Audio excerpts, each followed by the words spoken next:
Aujourd'hui, choisir un isolant.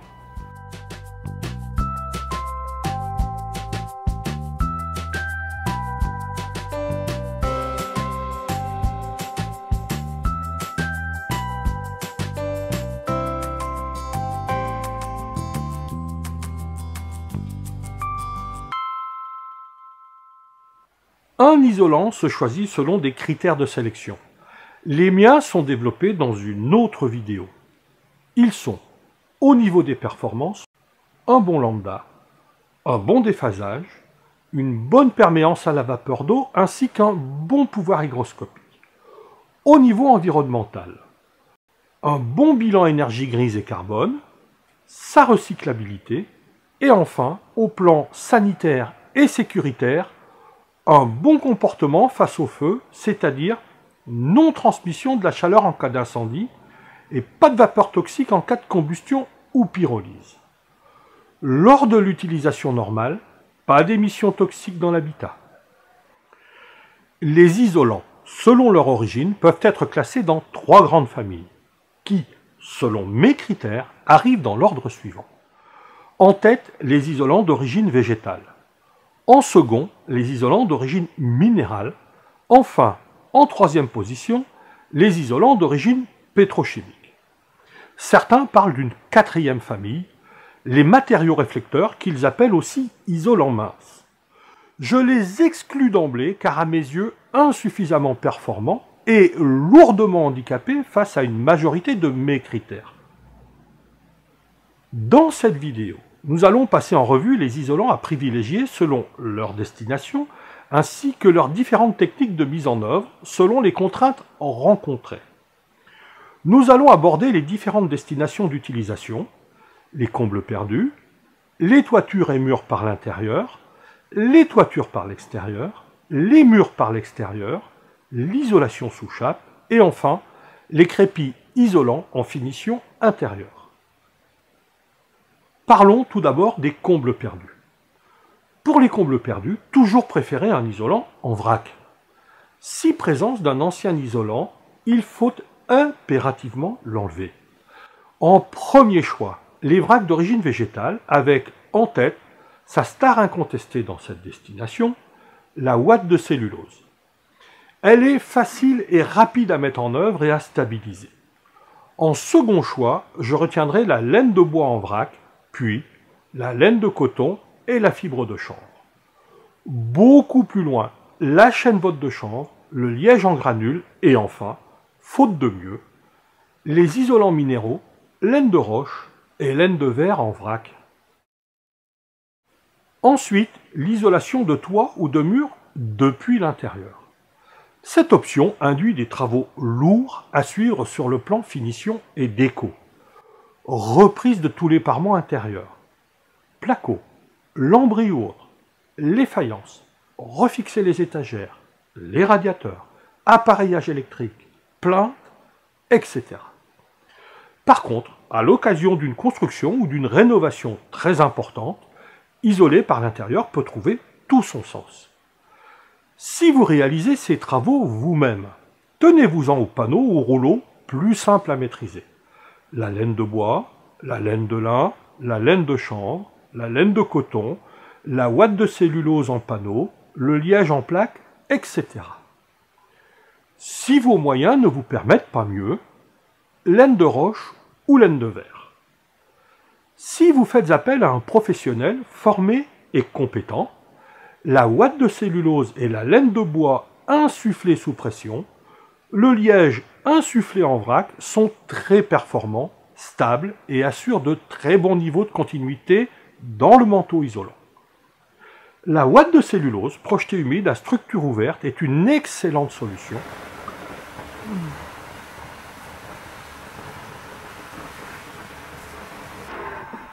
Mais nécessite une grande maîtrise de l'opérateur.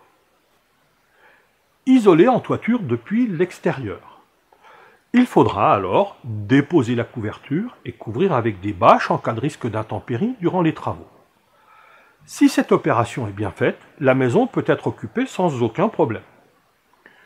Une première technique consiste à isoler dans l'épaisseur des chevrons, lesquels, dans le cadre d'une rénovation, devront le plus souvent être rehaussés afin d'offrir l'épaisseur requise pour l'isolation. Si vous réalisez les travaux vous-même, utilisez des panneaux ou rouleaux de préférence d'origine végétale, laine de bois, de lin, de chanvre, de coton, de ouate ou autre. Pour les professionnels aguerris, de préférence si les extérieurs ne sont pas encore aménagés ou si le toit n'est pas trop pentu, la ouate projetée humide en toiture offre une belle alternative avec un remplissage et une résistance au tassement optimum. Mais attention aux contraintes météo et à la difficulté de nettoyage du chantier. Dans tous les cas, il faut ensuite poser un pare-pluie directement sur l'isolant, puis les contrelattes et les lithos à tuiles, et enfin, remettre en place la couverture. Plutôt que d'isoler entre chevrons, il est possible de poser l'isolant sur le parement et poser ensuite tout un complexe qui reprendra la couverture. L'isolant est donc en compression entre le parement inférieur, qui fera office de support, et les contrelattes sous la couverture. Cette technique s'appelle le sarking. Il faut bien sûr utiliser des isolants en panneaux rigides, résistants à la compression. Idéalement, de la laine de bois compressible ou du liège en panneau. Pour un coût quasi identique, mais une performance un peu moindre, des panneaux de laine de roche compressible. En tout dernier choix, des panneaux en mousse compressible type polyuréthane qui présentent un très bon lambda, mais un très mauvais déphasage et de médiocre qualité au plan phonique. Et je ne parle pas de la migration de la vapeur d'eau ni des risques d'émanation toxique en cas d'incendie. Isoler des murs par l'extérieur. On dit que les ponts thermiques sont mieux traités, c'est vrai, mais est-ce si important? Particulièrement dans le cadre d'une rénovation, surtout si l'aspect ou l'architecture de la maison plaide pour leur sauvegarde en l'état d'origine. Imaginons que tel n'est pas le cas.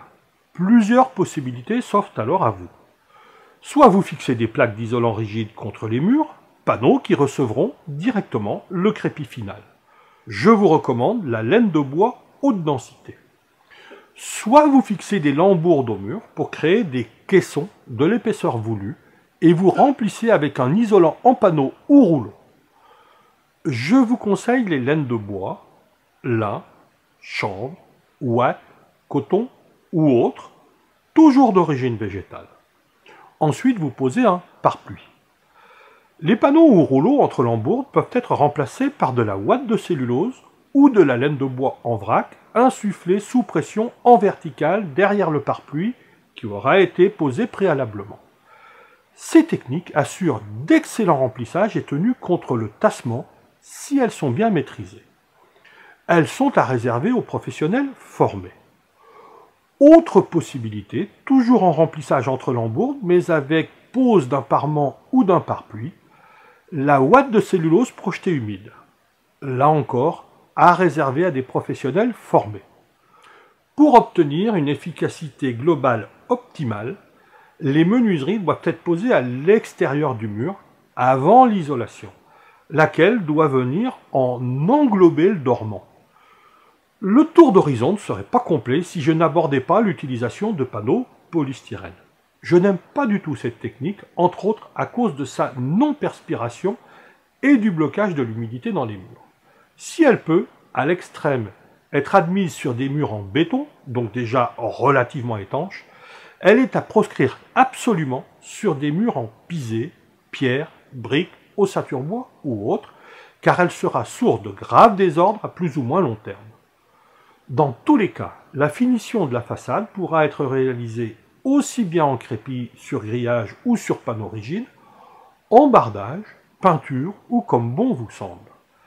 Attention à bien réaliser les pieds de mur qui seront soumis à l'humidité et au contact avec la terre.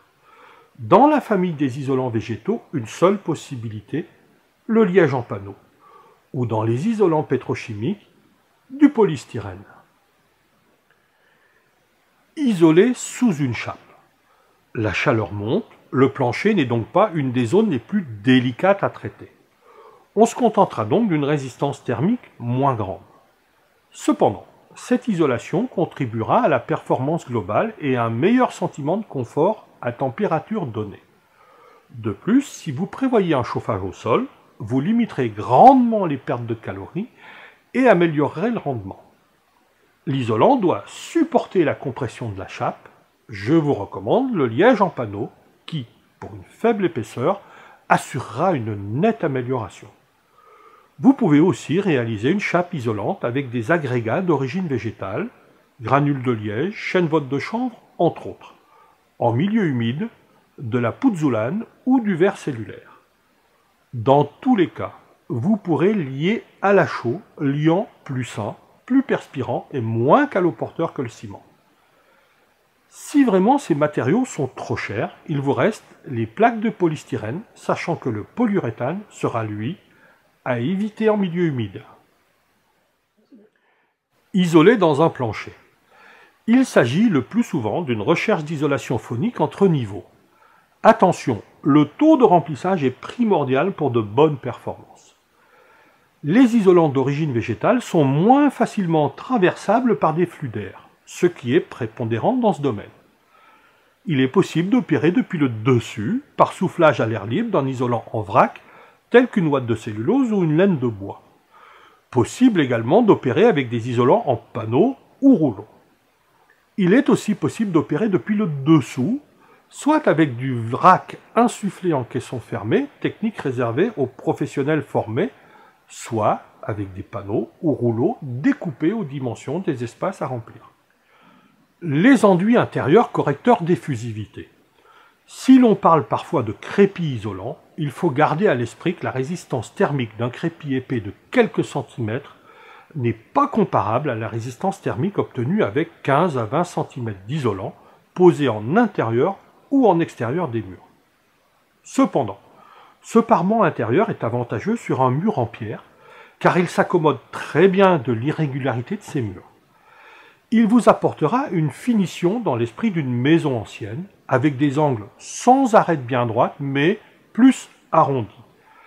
Et surtout, il sera en accord avec votre mur en le laissant parfaitement perspirer. Ce type d'enduit n'est pas, à proprement parler, un véritable isolant. Du fait de sa moindre conductivité que le mur d'origine, il ralentit la migration des calories et améliore ainsi ce qu'on appelle l'effusivité du mur. Ceci permet à la paroi en question de gagner quelques degrés en température de surface et donc rayonner mieux. La résultante en est un gain indéniable en confort. Je vous recommande un béton de chanvre chaud ou enduit terre ou autre. Ainsi, vous respecterez votre mur et lui assurerez une longue vie et vous vous ménagerez un meilleur confort pour vous.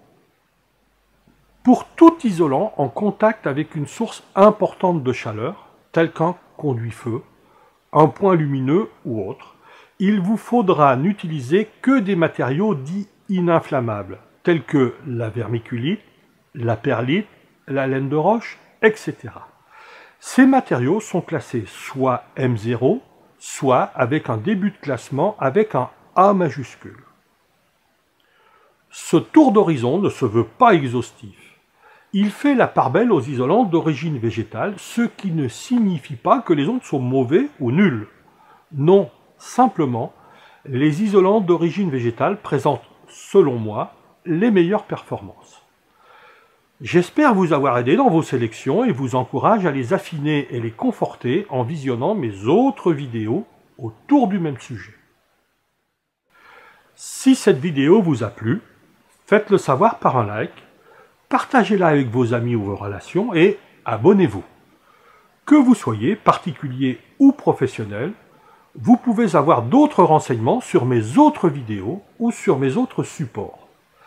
Si le concept et l'abord Papy Claude vous plaisent, vous pouvez rejoindre le mouvement. Tous les renseignements sur le lien que vous trouverez dans mon descriptif.